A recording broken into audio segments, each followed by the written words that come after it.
Hey, this is a foreigner in the Philippines. I'm just going on some of the recent posts we've done on the recent videos that we've done on relationships and communication and all of that. I was thinking back to how Filipinos deal with their children. Very much different to how the the normal Westerner, the usual Westerner, will deal with children. Here, the young boys especially are often brought up by women alone, and they get quite a different preparation for life in the real world from a woman.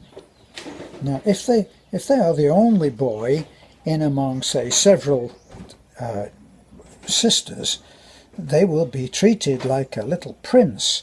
I mean, I saw one example of this when we were coming home, waiting for the ferry, and a young boy of about 8 behaving in such an incredibly spoilt way, and he's surrounded by sisters and he's the youngest, so he was indulged in all kinds of petulant behavior and being cradled by the grandma. What chance has he got? She will be quite a handful for the woman that he marries. Now, when I was bringing up my son, I was a single parent for many years, and I had one boy that I was responsible for bringing up. Now, I observed other single parents bringing up their children, and of course it's always easier to see what's going wrong, what's less than ideal, when it's somebody else, isn't it? Because we don't really look at ourselves objectively, do we? Well, you and I would, but the rest, everybody else, is not doing it. We're the only ones. So I would look at another friend who, his refrigerator looked like it was pages out of the Bible that had been pinned up on there. Well, maybe I should say a different example. Looked like page after page after page over the How to Bring Up a Child book. And the rules were incredible. He had a rule for just about everything. But then he had what I always called the kid from hell, and he probably needed a rule for everything, because this kid could be relied upon to do absolutely the wrong thing, the worst thing, the most terrible thing possible. So he had his hands full. Now, for me, I preferred, rather than heavy punishment, I preferred to have my son look up words.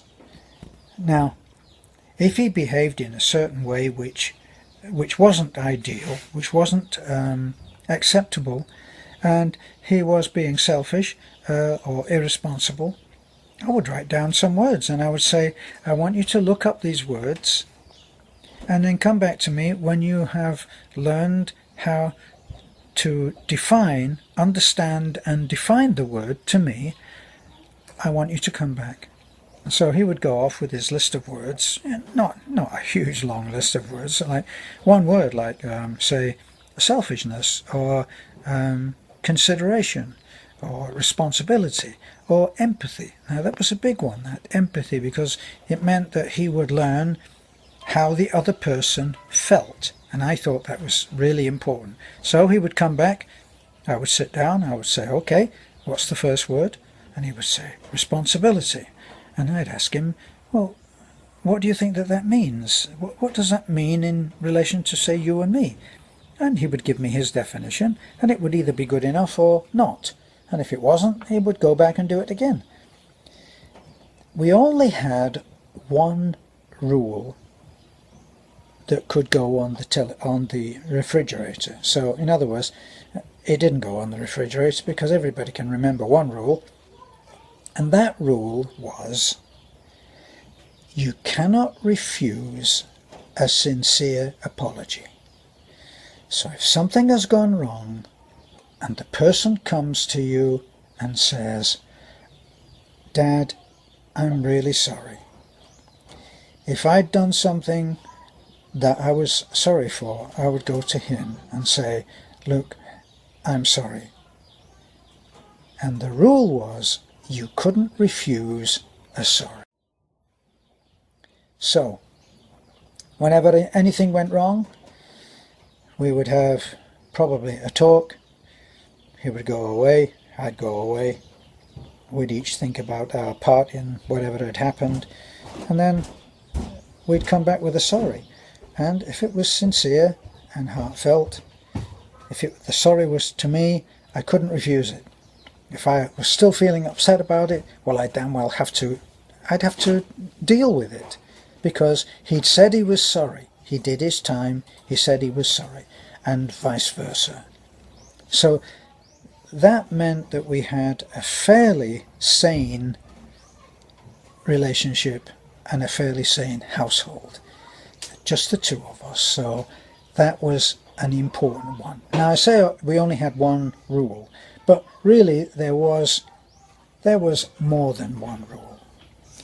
For many years after we got to America together, when he was just 6 years old, I just had to get a job wherever I could. Couldn't work as a musician because I wasn't prepared to put my son in the hands of someone else to put him to bed and get him up in the morning. I wanted to be the last voice he heard when he closed his eyes to sleep, and the first voice he heard when he got up in the morning. And that was a minimum for me. So that's what I did. So I did multiple of just different jobs, and eventually ended up working for myself. So we never had a television. We just never had a television. And we used to play games. And I remember that we were playing, I count this as probably one of the biggest compliments I ever had as a parent. We were sitting on the floor in our little apartment, and we were playing Monopoly. And he suddenly said, well, I'm sitting on the floor playing Monopoly with my dad. It doesn't get better than this. And boy, that was a great compliment for me. I felt privileged at that moment to be able to have been paid such a compliment. Later, when we had a visit from the boy's mother, she was appalled at the idea that here was a home without a television. So she bought a television, and the quality of life was diminished. Without a doubt, it was diminished. So there came our second rule. And our second rule was that even if it was the most favourite program of his or mine, the television never came above real life. So in other words, if I was watching my favourite television show and he came up and said, Dad, can I do this, or can I do that, or will you help me with this or that, I wasn't allowed by prior agreement to say, look, I'm watching my program, you know, can you just go away? No, never did that. I never did that. Because we had that agreement that real life, him and me, came above any television show. And I felt that along with the never being able to refuse a sorry was more important than almost anything else. Along with that, real life is senior to any television program. And that's the way that So, did this always work? No. Generalities never always work. Generalities are good for a certain amount of time, speaking generally. And then there'll be cases where it doesn't work. So how do you work around this? How did we work around it? Well, one day I needed him to go into school with my neighbour. My neighbour took his 2 kids into school, and it was easy for him to just drop my boy off at school. So I spoke to him. Mark, can you drop Luke off at school? Well, for some reason, Luke didn't want to go with Mark. So he said, I'm not going, and you can't make me. And I said, you are going. I need to go to work that way, and school is that way. So, in a fit of temper, he took my electric drill and he threw it down the stairs, and it bounced and bounced and clattered, and I thought would probably be in pieces. Now, as luck would have it, it wasn't in pieces when I picked it up, and it still worked perfectly. Then Luke realized what he'd done, and he said, I'm sorry. And I said to him, look, this time I'm sorry is not going to be enough. So I'm going to break that rule of always having to accept a sorry. I said, now I want you to go to school today. And we were in the car by this time, and he said, Dad, I'm sorry. I said, I think you think that you're being badly done to, don't you? And he said, yes. I said, right, this is what I want you to do, and I'm not prepared to take a no on this. You are to do this. You are to go in and speak to your friends. Now, most of his friends were Hispanic. Even if it is a little bit strained, you go ahead and you get on with the life. The other of just knowing what you have and understanding the words that you use to get through your daily life is really important.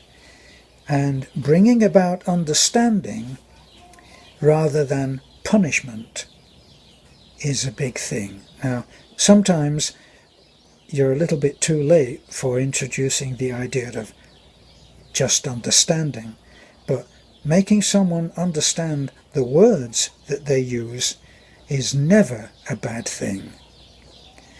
Whether you can bring it in at a late date and start a kid on that is another thing. Whether you can bring it in on a relationship that you're having that isn't going quite so well is another thing. Maybe in both of those cases you have to lead by holding yourself to that rule, with or without him or her. You hold yourself to the rule. Say, look, you said you're sorry, and I accept that. You have to make up your mind that you're going to bring about change, and you're going to bring about it by changing.